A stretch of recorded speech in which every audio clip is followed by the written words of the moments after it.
ఇంకొక విషయం ఏంటంటే తెలంగాణలో పూర్తి స్థాయిలో మరొక బాధాకరమైన సంఘటన ఏంటంటే ఇది చూడురు ఒకసారి. అరే ఈయన ఎవరో ఫస్ట్ గుర్తుపెట్టుకోండి నాయన. నేనేమంటున్నానంటే ఈ రాష్ట్రానికి సంబంధించిన మంత్రులు చాలా మందికి మనకు తెలియట్లేదు. రేపో నేను ఈ పాంప్లెంట్ పట్టుకొని పబ్లిక్ని అడిగితే కూడా మాకు తెలియదనే పరిస్థితి అయితే వచ్చింది. నేనేమంటున్నానంటే వీరు మంత్రి గారండి, వైద్య ఆరోగ్య శాఖ మంత్రి దామోదర రాజనరసింహ. పేరు గుర్తుపెట్టుకోరు ప్లీజ్, రిక్వెస్ట్. ఎందుకంటే ఆరోగ్య శాఖ మంత్రి ఎవరు అంటే చాలా మంది 100% మంది చెప్తలేరు. జరా గుర్తుపెట్టుకోరు. మా ముఖ్యమంత్రి గుర్తున్నాడు కదా, యనుమల రేవంత్ రెడ్డి గారిని మర్చిపోతే కేసులు అయితే అనవసరంగా మీరు ఇబ్బంది పాలు కాకురి. నేను కూడా గుర్తుపెట్టుకోరు. అయితే చాలా మట్టుకి కూడా ఈ మంత్రి గారు ఎక్కడ ఉన్నారో కాస్త ఆచూకీ కావాలి. మళ్ళీ ఎందుకు ఈ మాట మాట్లాడుతున్నా అంటే ఆరోగ్యశ్రీ సేవల గురించి ఇప్పటికీ అనేక మంది డాక్టర్లు అనేక మంది కూడా తమ వాళ్ళ యొక్క బాధలను వెళ్ళబుచ్చుకుంటూ పూర్తి స్థాయిలో చెప్తున్న పరిస్థితి కనబడుతుంది. ఆ డాక్టర్లు ఏమంటున్నారు ఏం కథ అనేది కూడా చూస్తే మనం ఒక ఇంత ఆశ్చర్యాన్ని వ్యక్తం చేయాల్సిన పరిస్థితి ఏర్పడుతుంది. తెలంగాణలో పూర్తి స్థాయిలో కూడా ఆరోగ్యశ్రీకి సంబంధించి ప్రైవేటు దవాఖాన డాక్టర్లు అందరూ కూడా పైసలు ఆరోగ్యశ్రీకి పైసలు కావాలంటూ లొల్లి పెడుతున్నారు. ఆరోగ్యశ్రీ పథకం 2007లో వైఎస్ రాజశేఖర రెడ్డి గారు మొదలుపెట్టారు. పేదవాడికి కార్పొరేట్ వైద్యం అందించడానికి చిన్న హాస్పిటల్స్ కూడా ఇన్వెస్ట్ చేసి తమకు తాము కార్పొరేట్ స్థాయికి ఎదవాకి ఈ పేషెంట్స్ కు మారుమూల జిల్లాల్లో కూడా ఈ ఆరోగ్యశ్రీ వైద్య సదుపాయం అందిస్తారు.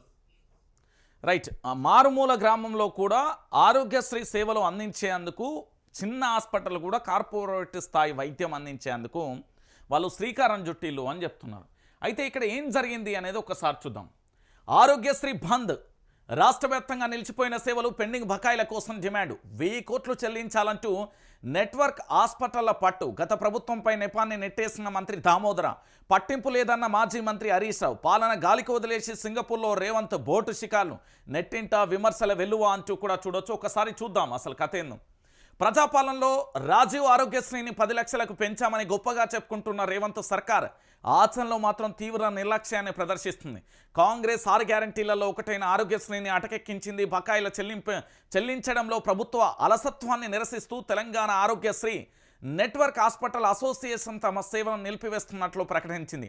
ఆరోగ్యశ్రీతో పాటు ప్రభుత్వ ఉద్యోగులకు అందించే ఎంప్లాయీస్ హెల్త్ స్కీమ్, జర్నలిస్టులకు సంబంధించిన జర్నలిస్ట్ హెల్త్ స్కీమ్ కూడా అమలుకు నోచుకోవడం లేదు. రేవంత్ సర్కార్ తక్షణం తమ బకాయిలను చెల్లించాలని డిమాండ్ చేస్తూ ఆదివారం నుంచి సేవలను నెట్వర్క్ హాస్పిటల్స్ బంద్ పెట్టాయి. రాష్ట్రంలో ఆరోగ్యశ్రీ సేవలు నిలిచిపోయాయి. గత కొంతకాలంగా పెండింగ్ బకాయిలను ప్రభుత్వం విడుదల చేయకపోవడంతో ఆగ్రహించిన ప్రైవేట్ ఆసుపత్రుల యాజమాన్యాలు నిరసనలకు దిగాయి. సంవత్సర కాలంగా పెండింగ్లో ఉన్న ఆరోగ్యశ్రీ బకాయిలను వెంటనే చెల్లించాలని డిమాండ్ చేస్తూ రేవంత్ సర్కార్కు అల్టిమేటం జారీ చేశారు.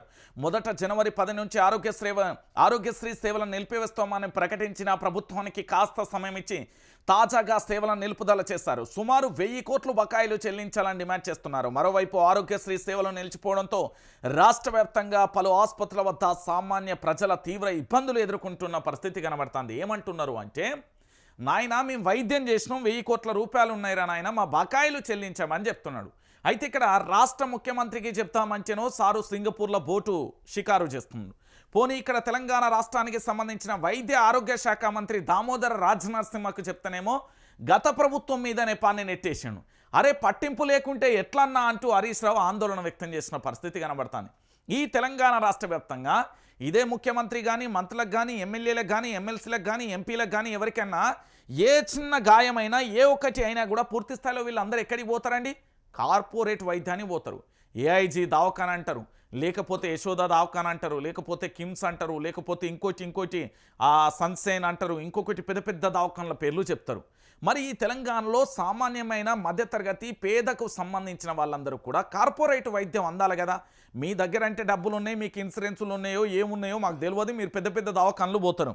ఇక్కడ చిన్న స్థాయి హాస్పిటల్ కూడా కార్పొరేట్ వైద్యం అందించాలంటే ఆరోగ్యశ్రీ సేవలు అనేది అక్కడ పనిచేయాలి. ఈ ఆరోగ్యశ్రీ సేవలకు సంబంధించి సుమారుగా 1000 కోట్ల రూపాయల వరకు బకాయిలు ఉన్న ఈ సందర్భాన్ని మనం ఎట్లా చూడొచ్చు? ఎందుకు నేను ఈ విషయాన్ని చెప్తున్నానంటే, తెలంగాణ ప్రాంత బిడ్డలారా, సుమారు 1000 కోట్ల రూపాయలకు సంబంధించి చెల్లించడం లేదంటూ పూర్తి స్థాయిలో కూడా ఆందోళన వ్యక్తం చేస్తున్నారు డాక్టర్లు. మా 1000 కోట్ల రూపాయల బకాయిలు చెల్లించాలని నెట్వర్క్స్ హాస్పిటల్ మొత్తం పట్టువచ్చినాయి. గత ప్రభుత్వం మీద నెపాన్ని నెట్టుడు కాదు, మేము చేసింది ప్రజలకు సేవ చేస్తున్నాం, ప్రజలకే వైద్యం అందించినాం, సామాన్య పేద మధ్యతరగతి కుటుంబాలకు సంబంధించి ఆరోగ్యశ్రీలో వర్తించేవన్నింటినీ కూడా మేము ఫుల్ఫిల్ చేస్తాం, భారం మొత్తం మేము భరించాం, ప్రభుత్వం ఎందుకు రిలీజ్ చేయట్లేదు, ఇక్కడ ప్రైవేట్ ఆసుపత్రులకు సంబంధించి మేము చేసిన తప్పేంటి, ఆరోగ్యశ్రీని మేము అలో చేయడమే మేము చేసిన తప్ప, సుమారు 1000 కోట్ల రూపాయలకు సంబంధించి బకాయి ఉన్నారు, ఆ బకాయిలను చెల్లించండి మహాప్రభు అంటూ ఆందోళన వ్యక్తం చేస్తే వాళ్ళకట ఫోన్ చేశాట వీళ్ళే బెదిరిస్తాలట. అరే బాబు నువ్వు వైద్యం చేస్తావా లేదా, ఏంది సంగతి అని ఓ కాంగ్రెస్ ఎమ్మెల్యే ఫోన్ చేస్తాడట, ఓ కాంగ్రెస్ మంత్రి ఫోన్ చేస్తాడట. కానీ విషయం ఏంది అంటే తెలంగాణ ప్రాంత బిడ్డలరా, వీళ్ళు ఫోన్ చేసి బెదిరించే బదులు పాపం ఆ డాక్టర్లు ఏం పాపం చేసిరని ఒక్కసారి మనం ఆలోచిద్దాం. కరోనా సమయంలో డాక్టర్లు దైవంతో సమానంగా మన కళ్ళ ముందు కనబడ్డది. పీపీ కిట్లు వేసుకునే ప్రాణాలను పణంగా పెట్టి వైద్యం అందించిలు డాక్టర్లు. అలాంటి డాక్టర్లను ఈరోజు గత ప్రభుత్వమే రిలీజ్ చేయాలి, గత ప్రభుత్వానికి సంబంధించి తప్పు, గత ప్రభుత్వం చేయలేదు, మాకేం సంబంధం అన్నట్టుగా మాట్లాడితే ఇది కరెక్టేనా? ఇప్పుడు డాక్టర్ అనే వ్యక్తి నిత్యం కూడా మనం ఆసుపత్రికి వెళ్ళినామంటే తన మీద భారం వేసి ఇక సావు బతుకుల మధ్య భూతంగా వచ్చి తన మీద భారం వేసి నన్ను రక్షించు దేవుడా అన్నట్టుగా డాక్టర్ను వేడుకొని వెళ్తాం. మరి అలాంటి డాక్టరు ఈరోజు పూర్తి స్థాయిలో ఆర్థిక భారాన్ని తానే భరించి ఏదైతే ఆరోగ్యశ్రీకి సంబంధించి ప్రభుత్వం చెల్లిస్తుంది కదా అని వైద్యం అందించి తన కుటుంబానికి సంబంధించి భారం ఆ పూర్తి స్థాయిలో మోస్తే ఈరోజు పూర్తి స్థాయిలో ఆ బకాయిలను చెల్లించమంటే అలాంటి డాక్టర్లకే ఫోన్ చేసి ఒత్తిడి చేసి నువ్వు చేస్తావా, నీకు అన్ని కరెక్టే ఉన్నాయా, లైసెన్సులు కరెక్ట్ ఉన్నాయా, లేకపోతే ఫైర్ ఉన్నదా, లేకపోతే నువ్వు ఏమేమి మెడిసిన్ అమ్ముతున్నావు, నువ్వు ఏం కథ, నువ్వు ఎంత ఫీజులు వసూలు చేస్తావని రివర్స్ వీళ్ళనే టార్చర్ పెడుతున్నారట. ఇది కరెక్టా? అరే వైద్యం అందించి తన సొంత డబ్బులతో వైద్యం పెట్టి పైసలు ఖర్చు పెట్టి మరీ వైద్యం చేస్తూ ఉంటే ఆఖరికి వాళ్ళనే బ్లేమ్ చేయడం ఎంతవరకు కరెక్ట్ అండి? ఆరోగ్యశ్రీకి సంబంధించి సుమారు 1000 కోట్ల రూపాయలు చెల్లించాలి ప్రభుత్వం. గత ప్రభుత్వం ఇప్పటి ప్రభుత్వం అంటే మీకు ఓట్లే అందే గెలిచిల్లా? నాకు అర్థం కాని విషయం, ఈ కాంగ్రెస్ ప్రభుత్వానికి కనీసం దున్నపోతు మీద వానగొచ్చినట్టు అని అనిపించలేదా అంటారు తెలంగాణ ప్రాంత ప్రజలు. అరే భయ్ సుమారు 1000 కోట్ల రూపాయల బకాయిలు ఉన్నారు, అక్కడ పేద మధ్యతరగతి కుటుంబాలు అక్కడికి వెళ్తే ఆరోగ్యశ్రీ సేవలు బంద్ చేస్తే యాక్సిడెంట్ అయ్యో ఏదన్నా అనారోగ్యంతోనో అక్కడికి వెళ్తే వాళ్ళకు వైద్యం ఎట్లా చేయాలి? అసలే పైసలేక అల్లాడిపోతున్నాయి మార్కెట్లో. ఈ రేవంత్ రెడ్డి సర్కార్ వచ్చిన తర్వాత తీవ్రమైన కఠిన ఇబ్బందులు ఎదుర్కొంటున్నాయి. ఓ పక్కన అన్ని రకాల వ్యాపార సంస్థలు పడిపోయినాయి.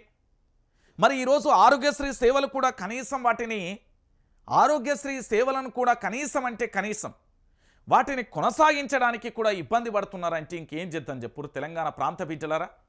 ఇంతకంటే ఘోరం, ఇంతకంటే అన్యాయం ఇంకోటి ఏమన్నా ఉంటుందా? అరే హాస్పిటల్కి సంబంధించిన డాక్టర్లు ఏం చెప్తున్నారండి, వాళ్ళు చెప్పే వర్షన్ ఏంది? వాళ్ళు ఏమంటున్నారంటే మేము పూర్తి స్థాయిలో మేము మంచిగా వైద్యం అందించినాం, అన్ని రకాలుగా చేసినాం, పూర్తి స్థాయిలో కూడా 2007 నుండి వైఎస్ రాజశేఖర రెడ్డి పరిపాలన నుంచి ఇది వచ్చింది చూడురి. ఏకపక్షంగా ఉన్న ఎంఓయు 74 పేజీల ఎంఓయు, మన ప్రతి హాస్పిటల్ డిఫరెంట్ ప్రైవేట్ ఇన్సూరెన్సెస్ వాటితో ఎంఓయూస్ ఉన్నాయి. అవి ఎంత ఉంటాయంటే 10 నుంచి 11 పేజీల ఎంఓయూ ఉంటుంది, which is mutually beneficial for all of us. So అట్లాంటిది ఉంటుంది. సో అట్లాంటిది ఎంఓయూ అనేది రీడ్రాఫ్ట్ అనేది కావాలి, సానుకూలంగా మాకు వారికి ఈ సానుకూలంగా ఉండేటట్టు మా మెంబర్స్తో చెప్పినా రివర్స్గా వీళ్ళనే బ్లాక్మెయిల్ చేస్తుందండి. నాకు అర్థం కాని విషయం ఏంటంటే ఇక్కడ వైద్య ఆరోగ్య శాఖ మంత్రిగా ఉన్న పెద్దలు గౌరవనీయులు రాష్ట్ర మంత్రి గారు కూడా గత ప్రభుత్వం మీద నెట్టేస్తే ఎట్లా?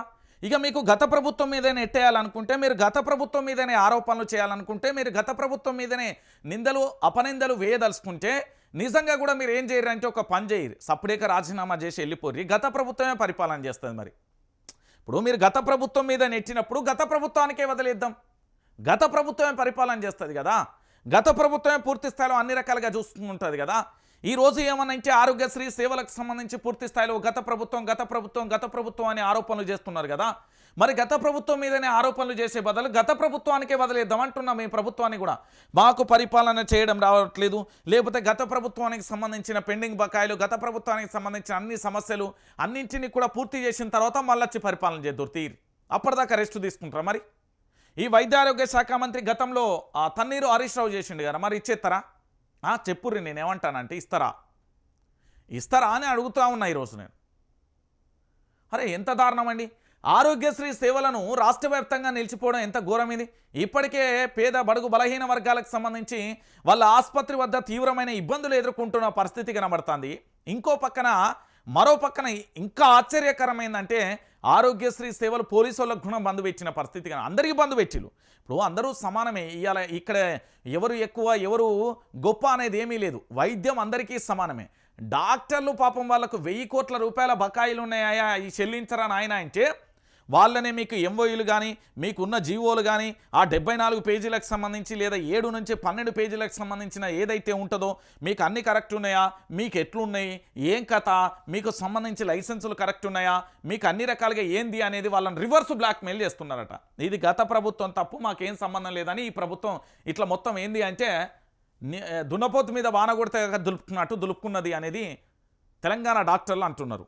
అంటే ఇంతకంటే ఘోరం ఇంతకంటే దారుణం ఇంకేమైనా ఉంటుందా? ఎందుకు నేను ఈ విషయాన్ని చెప్తున్నానంటే తెలంగాణ ప్రాంత బిడ్డలారా, ఈరోజు ముఖ్యమంత్రి గారేమో సింగపూర్లో బోటు షికారు చేస్తారు, రాష్ట్రానికి సంబంధించిన ఆరోగ్య శాఖ మంత్రి ఏమో నాకు సంబంధం లేదంటాడు, రాష్ట్రానికి సంబంధించిన మంత్రులేమో పట్టించుకోరు, రాష్ట్రానికి సంబంధించిన ఏ ఒక్క అధికారు స్పందించడు. మరి ఏమైపోవాలి ఆరోగ్యశ్రీ అంటున్నా నేను. ఆరోగ్యశ్రీ సేవలకు సంబంధించి ఏమైపోవాలి అంటే ఆరోగ్యశ్రీ నడవద్దా?